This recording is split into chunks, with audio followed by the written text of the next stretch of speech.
There's a rather interesting coincidence on that, Doctor. Yes.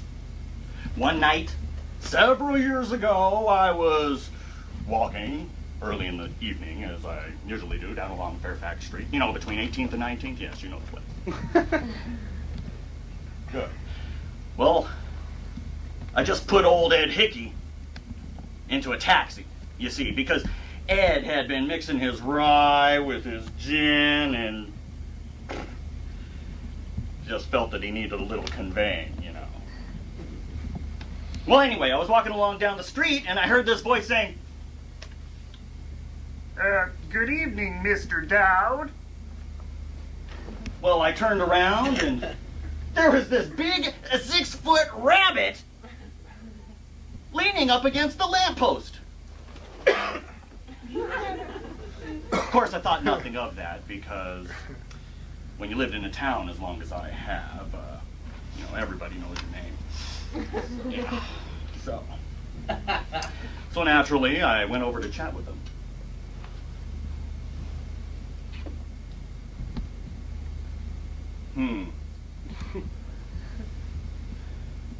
And he said to me, he said, Well, looks like that old Ed Hickey was just a little bit spiffed this evening, wasn't he?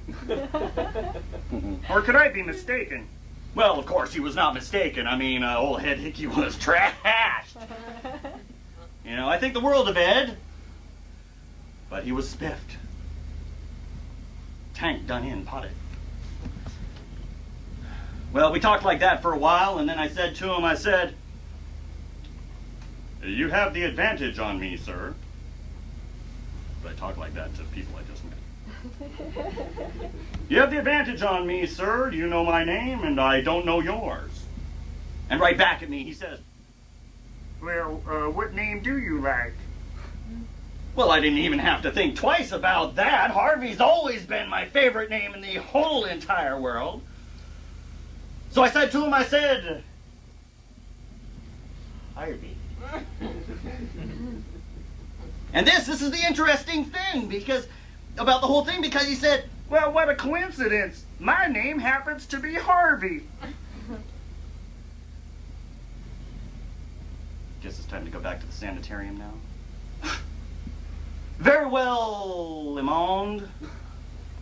But I'm afraid I won't be able to stay for very long because I must go find Harvey. And that's